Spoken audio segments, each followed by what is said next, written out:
Bonjour and welcome to another episode of the Paris Wedding Show. Today I have the pleasure of hosting a woman whose artistry and event planning transcends borders, whose passion has been nurtured since childhood and whose legacy is built upon a tapestry of cherished memories from events all across the globe. She's the creative genius behind Kesh Events, a name synonymous with luxury, elegance, and unparalleled event experiences. She's inspired by her mother's dedication to party planning, design, and hospitality. She began her journey into the world of event design and has since crafted bespoke celebrations for discerning clients worldwide. Let's dive deep into the world of luxury event planning with Akeshi from Kesh Events on the Paris Wedding Show. Akeshi, welcome to the show. Thank you so much for having me. I'm so excited to be here.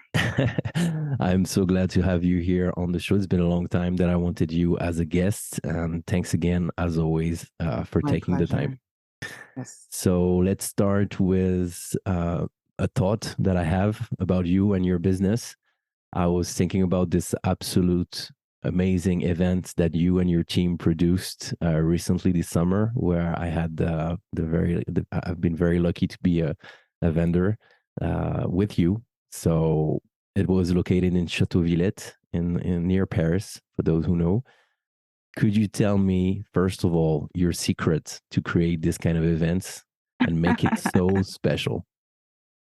I honestly, I look at all our events as collaboration. It's not a one-man show, right? It takes a village. So I think the result of a great celebration is really about the team that you pull around you, like your internal team and all the creative partners that you work with. And of course, the clients are always our inspiration and our muse. But I would say truly just the support around helps the day. But again, we when we start with events, we start with our clients. So it's always starts with our clients. And I think sometimes people lose track of what the celebration is about, right? But if you go back to the core, which is the couple, if it's a wedding, and then you just work from there, right? So there's meaning and it's meaningful and it's special.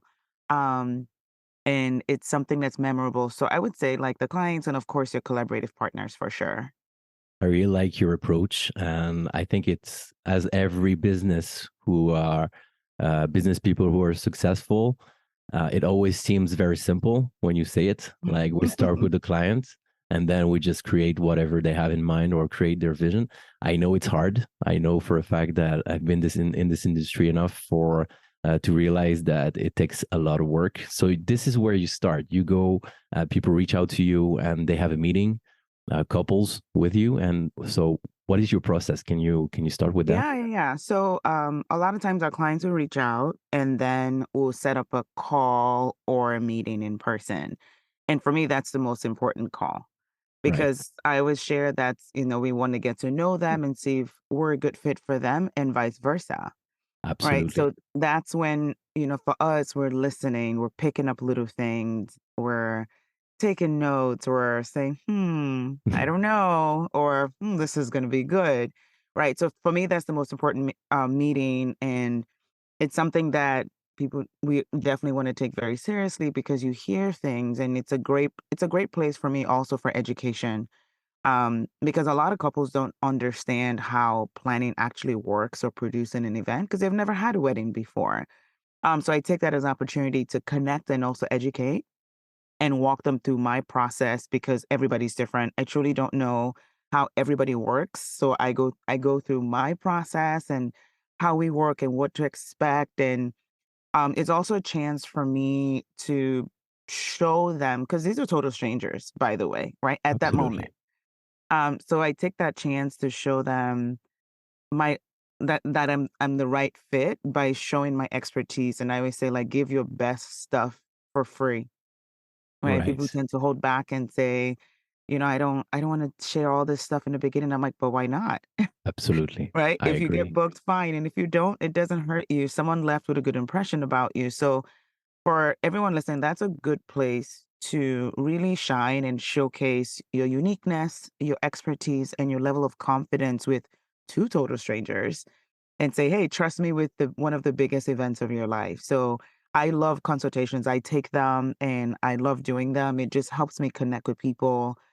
It's usually about an hour, and then we go through if there's a follow-up call needed, or we'll send a proposal. So it's all customized, it's completely based on that conversation. And then, fingers crossed, they say, let's move forward. Then we go to contract, then the fun begins. And the fun begins. Can you walk before you walk me through the fun? Could we just go back and give people and the audience a bit more of context about you? You're from the US. Where are you located exactly? And then how did you first become interested in event planning? Yeah, my story. Okay. So it's kind of interesting. Usually when people ask me where I'm from, I pause for a second because I'm like, I don't know. So here's my background.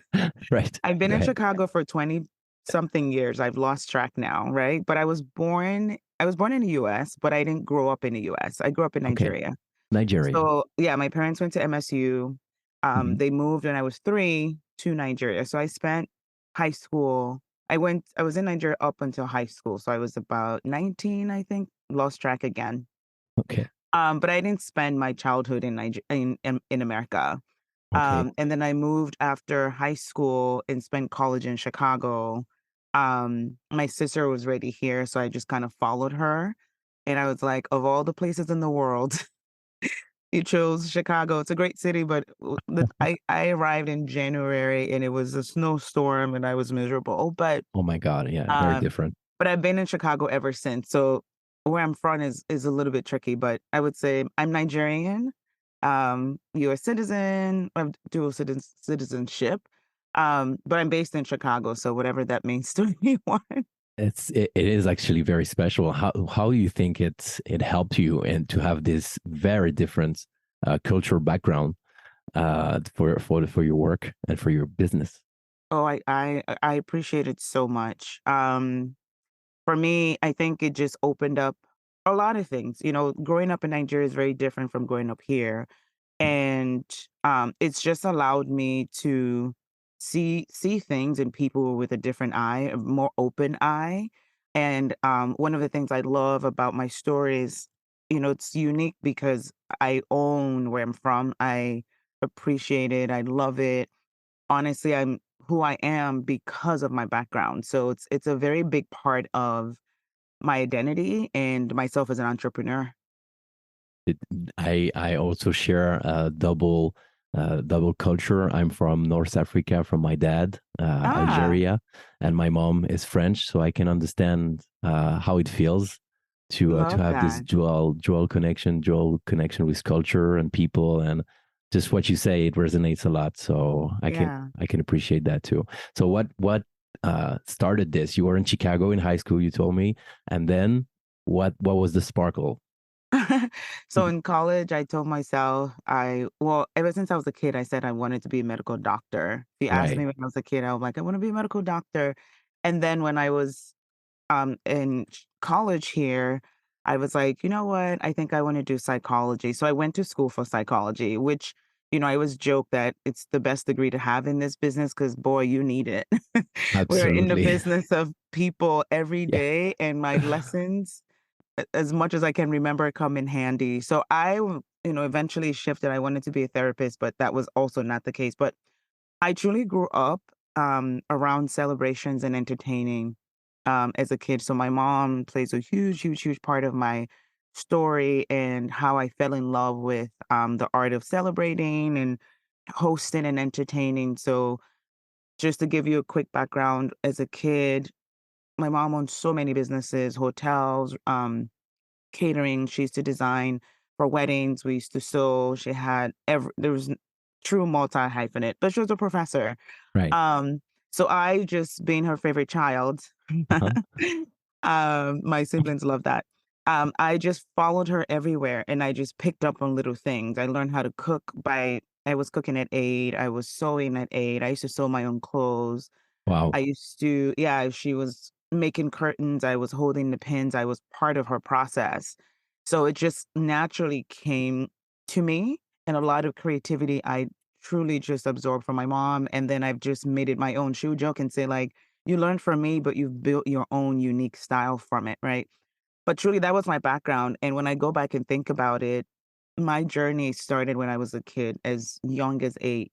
Um, and I know how to do a lot of things. I was creative as a kid. I was also bad because when you're creative, you're bored as a kid, and I used to Absolutely. just get into so much trouble. Like, they used to hide screwdrivers, and because Wow. I would unscrew things, and I would get into so much trouble, and she's like, "You know what? Let's go put you to work and go get creative." And I would sit with her tailors, and I'd watch them sew, and I learned how to sew that way. So that was truly my background as young as I can remember, and then just bringing that influence and making it my own, figuring out what celebrations mean to me and how I can translate that to my clients kind of followed me. So my mom used to joke and tell me like, why don't you just start planning? And, I know you want to be a doctor and be a psychologist, but this is your calling. I was like, I don't know. And eventually I found Eventually. my way. My wedding truly, um, 12 years ago, almost 12 years ago was my true learning experience into the industry. I always joke and said I made every mistake possible, believe me, but Right. it was my wedding, so I forgive myself. But that was my eye opener into this world. And I was like, oh, that was crazy, but I like it. So what happened? I think this is very interesting. So you planned your own wedding, right? I planned 12 my own years wedding ago. like a psycho, yes, I did, and Like every, then yeah, so let yeah. me tell you also, because I knew Go how to ahead. cook, I knew how to bake, I knew how to sew, I knew how to design, I couldn't really find where to start, so I actually started my first company was Kesh Catering and Events, so it was a Okay. catering company. I did 1 wedding, and I was like, "That's not happening again outside of mine." So, not only did I plan and design my wedding, I also did the food through my chef and, like, my catering company. I Wow. it was a lot. I imagine. The food is delicious, I would say that because flavor is a big part of my experience and what I bring to the world. However, from the planning side, I didn't know a lot about Details. the details, like, for example, just I'm gonna tell on myself. I sent, the invitation process, I was like, "This is cool." I put little crystals on them, and I was gluing things, and I mailed it out, and I put 1 stamp on it. Wow. So, all the guests well, most of the guests got their invitation, but they had to pay the post office 49 cents to get it. So everyone got an invoice. Oh my God. Big news. Everyone got an invoice, and I was like, "Why are you guys getting a bill?" And they're like, "You have to weigh the invites first." So lesson number 1 out of, like, I don't know, 2,000. My cocktail hour Absolutely. was 2 hours long. It was fun for the guests because we had the best liquor, the best entertainment. They did not mind at all, but, I learned a lot about timeline, organization, flow, Flow. the guest experience and what to do, like, do not plan your own wedding. Do Number not. 1, Yeah. I was so skinny, I lost so much weight, and it wasn't because I was working out, it's because I was so stressed out.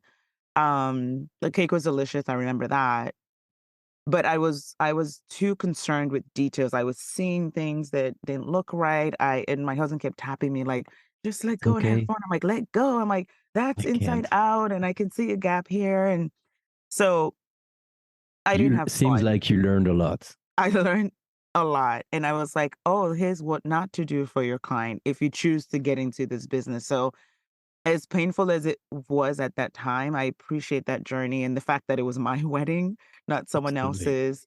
Um, but I learned a lot about what it really takes on the bride side, on the wedding party side, and just the overall. So now, delegation, hiring the right people, don't plan your own wedding, I think all it the things. works to, I don't know if you agree with that. I'm sure you do actually, but like it's even better to think about what not to do rather than what to do. You Yeah, end up like not trying to be very smart, but try to consistently not being stupid. Helps a lot to when you do some kind of to do list. for And sure. I agree, it takes a lot of work and time and energy to focus on all the details and what not to do. And people have sometimes a bit of a confusion. They think, why should I hire somebody to plan my wedding when I can do it Mhm. myself? Mm. Of course you can, but do you want to? You know, Yeah, like having all these emails with the vendors and the questions that you never think you would answer, you have to do to answer now. all the allergies for the catering, all the plumbing. This is just one out of thousands of details that you already know. And Hmm. I think it helps to have someone like you to create a value, but also to have a vision. Talking about vision, when I show up to this event, this particular event, I was absolutely amazed by the design that you created with the arrival of the guests, with all the violinists and the music. It was like, I'm doing a lot of weddings every year, but this one was particular. It was, the castle was amazing, and there was like four or six violinists just playing around with their violins and instruments. It was beautiful. How do you create that? Because it was the bride's view, or did you propose that? Can you give me So a yeah, a lot of times we'll present ideas to clients, and like based on, I look at where, I look at who, I look at it's all about the experience. And I think that kind of being inspired by the clients, and everyone knows me, I always have to have a grand entrance. To me, first impression is the best impression. So the first thing you see, touch, hear, it starts, just kind of creates that magic throughout the day. So try not to miss a chance to make a good impression, a grand impression as soon as you walk in. So for me, I'm like, as guests come in, I need something, right? Whether it's music, decor, entertainment, for it's like that wow factor. And you can't go wrong after that. So I was like, okay, we definitely need music. As soon as, guests had to walk down from the gate, the cars couldn't drive in to the chateau. I'm like, as they walk in, they need champagne and welcome drinks or water for some people that are not drinking. But I'm like, also what they hear, and it's not just what you're hearing. I mean, we had like the amplifier, felt like a concert, and they were absolutely? elevated, and we chose the dresses for them. And for me, all those little components, as small as they may be when you're talking about it, make a big impact. So for me, it's all about the experience. Everything is should be an experience. Every bite, every sound, every touch, the 5 senses are my focus. So it's like when you think of an idea, like, "Okay, this is great, but how do we make it bigger? How do we make it grander?" Like, okay, Yeah. and the challenge is when you do it once, you have a concept for the next one, you have to find another unique way to do it, and that's where your creativity comes in. Sometimes I just have to step back and think about, almost like visualize, like, what do I want? I will literally close my eyes and think about what I want people to feel when they walk in Wow. and what I want them to leave with. Do you And take some those time? Do you, Oh, yeah, sorry I to need time. interrupt. Do you take some Absolutely. time on your own, like Yeah, thinking on your own yeah, to create your vision? yes. And also, I Wow. rely very heavily on my collaborators. My creative partners are a huge part of my process because I don't know everything, right? I may be inspired by an idea, but like, for example, an artist, a musician, that is their field, that's their expertise. So I may come up with an idea, and I'll say, "What do you think?" And you're like, "You know what? I have a better idea." Mm. And they give me, something grander, or they dream up something they've never done. Or like, "We've never done this, but," you know, and they'll share. I remember it was jazz around midnight, and they shared like, "Okay, let's choose the fabric for the stands." And we had to choose fabric based on like the environment. And so it's a collaborative effort. And I think when people work together and show the people that you work with that I rely on your expertise and I trust it, you get the best results. So for me, that's important. I never make decisions by myself. It involves the client, but also the collaborators around me, right? So from catering to music to decor, we had a florist, also from Paris. And so we put the design together and like passed it on. So it helps to work together, and better ideas come when you share, and you Yeah. also let the person know, like, I appreciate your expertise. So let's do this together. This is absolutely, I absolutely agree with this philosophy. I think that as a vendor, when you're working with a planner or an event designer, I think when they let you breathe and do your Mm, own way, this is where people flourish the most. So, mhm. and gives the best of themselves, because you don't Absolutely. want to I agree. be managed by someone when you're a vendor. You just want to make the couple happy. This is what you want, and this is what you need to do. So when you have someone who understands that and doesn't have the ego or the vision or whatever you call it, to say this is all on me, just like you said. Right. I think Yeah. this is the key for me. I'm not very surprised that you have this philosophy. But that's So also no fun to do it by yourself. Like, I yeah, yeah, love my creative partners, they're my family, and I want them to feel loved and appreciated. And I say this to my team, and when I coach, I say, every single person is important. I don't care what you're doing. Even if you're just doesn't matter if you're dropping off the cake or you're writing a name on one place card, you're just as absolutely. important in everybody. I don't care.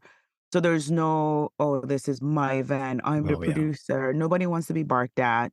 absolutely. And you want to feel like you're valued. And that is my mission, is to make sure my team also, that's a culture in my company, that everybody feels loved. Like, we'll bug you, like, how are you? And we'll chat with you. Like, you're going to talk to me. Yeah, And that's I right. want you to feel comfortable. And I think sometimes people are taken aback, like, you guys are nice. I'm like, yes, we are. So come on, let's get in there. And the result, I would say that the result, the goal is not, it's not about me, it's not about them, it's about the outcome and the celebration and the clients. The clients, yeah, That's the goal. There's no ego, it doesn't get you anything. And I think just human to human interaction and compassion and treating people the way you want to be treated is hundred important. Doesn't matter percent. if I worked in a wedding for a year. You still have to respect everyone and make them feel valued. And I think that's a core. Definitely Um, the key. Yeah. yeah, for sure. So, Kesh Events. This is the name of your business. So you're known and famous for delivering unparalleled luxury in the wedding planning and event design. So, how do you define that's like personal luxury in the context of event planning? So, how has this Right? definition evolved over the years for you? Oh boy. Okay, I'll speak for myself because I feel like luxury is used so much and sometimes misused. Luxury, it's not, for me, it's not about how much you spend. It's not about how many celebrations you have in one weekend. It's about the experience you're creating.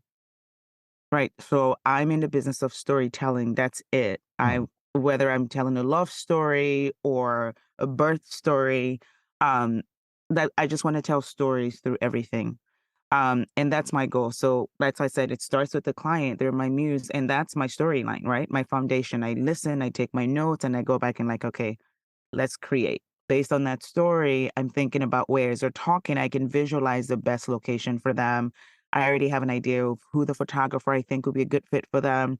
So I'm building in my head as I'm listening. Um, but luxury is, I think if I were to narrow it down, it's just down to the experience you create. You can have a luxurious event for 10 people, two yeah, people, 300 people. Obviously, money helps, of course. right? Because my crazy ideas need money to go with it sometimes. But then you can still get creative with what you have.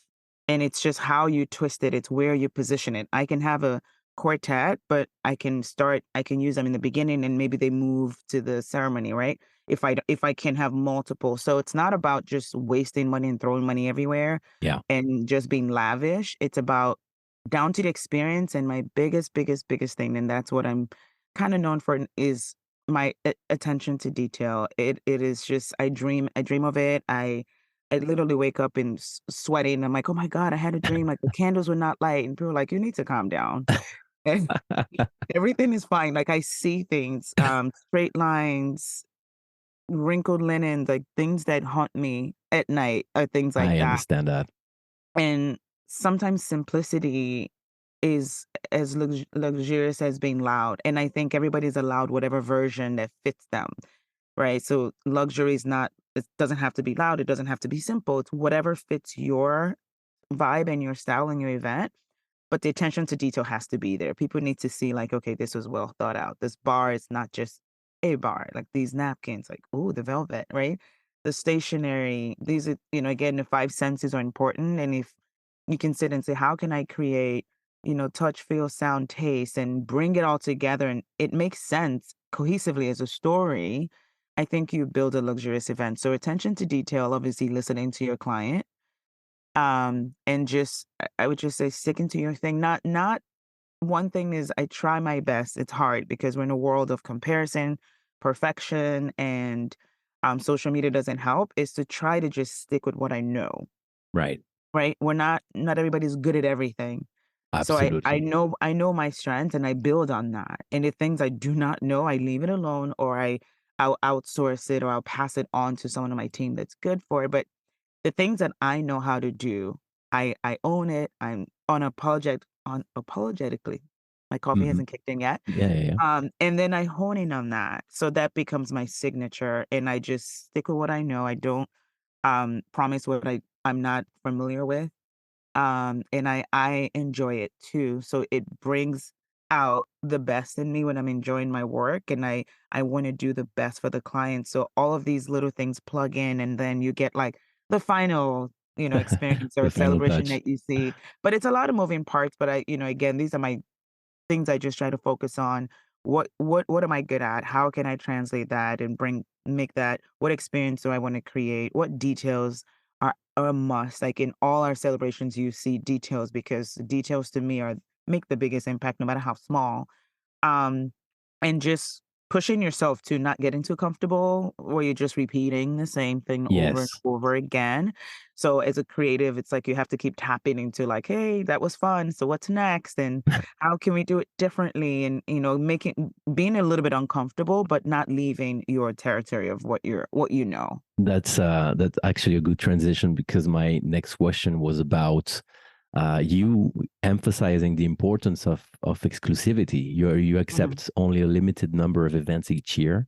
How do you Definitely. ensure that each event remains unique and personalized while on the other hand you manage the growing demand for your business? Yeah, no. So I made that decision a few years ago because as you evolve and as you grow, I always joke, I'm like, there's no pride in saying I do 50 weddings a year. I'm like, how in the world did My we God. do it back then? Right. So as you grow and as you get better, the demand is higher, the requirement from your client, like, and as you charge, you grow, you charge more, Of you get course. better weddings, you get bigger budgets, you start to understand that it requires your time, attention, and creativity. And when Mhm. you block your creativity with just back to back to back, it's almost impossible to deliver the same unique experience that you can create. And I believe in customization. I believe in unique experiences. And I know for a fact that I cannot do it by just piling up weddings. Like at some point, I'm just going to be like, just put it on the bar. It's fine. Yeah, yeah. Just whatever centerpieces is great because there's no time to think. And I have to think. And Absolutely. also, I have to enjoy what I'm doing. And I understand the impact what we do has on our physical health and our mental health. And in order for me to enjoy what we do, um, I have to take time, and I wanna be excited about the next one, so I try not to pile things up, and I wanna give my absolute best to my clients. So it's mostly the very famous line about quality over quantity 100%. applied to luxury. Absolutely. There's the mathematics of cash events. So talking about the future, what's next for you for cash events? Are there Oh my any upcoming goodness. projects or initiative that you're particularly excited about? Anyone that knows me is probably laughing right now, like, she has something. I'm a dreamer, I'm always dabbling into things. I have my magazine and we have our holiday, but holiday issue launching soon. So I still do that. I have our blog with Art of Celebrating. We'll launch a subscription for that soon. Oh, nice. My goal is to just help people celebrate more elegantly, doesn't have to be a wedding. Beyond your wedding, um, celebrate everything and do it with style. So that's my goal. Whatever that is, in the future, whether it's products, subscriptions, I don't know. So as It's long as coming, I'm having fun, right? more destinations, more dreamy weddings. Yeah, please come back to France as soon as possible. Oh yes, absolutely. Absolutely. So beautiful. That was so The nice to best champagne. I don't know if I can say yeah, that. France is obviously champagne. So thank you again for taking the time to share our time zones. I'm in Paris, you're in Chicago, so Yeah. I know it's early in Chicago right now. So thanks again for being here. If you want to finish with some words, any advice, recommendation for the brides listening or the grooms? I know that brides listen more. So if you have something to say, feel free. Final thoughts for brides or couples. I would say just try not to be so influenced by trends and what's, trending. A wedding is not a time to go viral. A wedding is truly, if you go viral, great, right? But a wedding for me should be personal and intentional and meaningful. And sometimes people fall into the trap of trying to match what you saw, and sometimes it gets confusing. So I would say just kind of when you get lost in all of that, just bring it back to you, what makes you happy, what keeps you excited. On the other hand, I would also say that to remember that the people that are working on your events are human beings. Treat them with love, treat them with respect, treat them with compassion, you know. And I think somehow, somewhere, it got lost. I don't Yeah, know. I of think it was course. a pandemic. I have amazing clients, so I'm not speaking about my clients, but you hear these horror stories, and I'm like, in the end, we have to remember that we're dealing with human beings. And these human beings have their own lives and have their own issues. Like sometimes I talk to vendors and the things they're going through at that moment is wild and they still showed up with a smile on their Right. face. So it's just a little reminder and that, your vendors are here for you and you only. They're not here to Of course. sabotage you. They're there for you to make sure you have the best experience and you get the best when you give the best. Like people, when you treat people nicely, they would do anything for you. When you treat them like crap, then they just give you whatever you're contracted for. Right? And we love to give beyond our contract. So anyway, Yeah, such. that and yeah, just be good to yourself, have fun and trust the people you hire a wedding planner. Definitely. But just have fun. Have the best time. Perfect. So I will definitely leave Akeshi's websites. You can hear and read all about her and her business. And thank you again so much for taking the time to speak out today. Thank you for having me. This See is fun. you Thank you. probably in Paris or in France someday. Fingers crossed. Yes. Thank you again for being here. Thank you so much.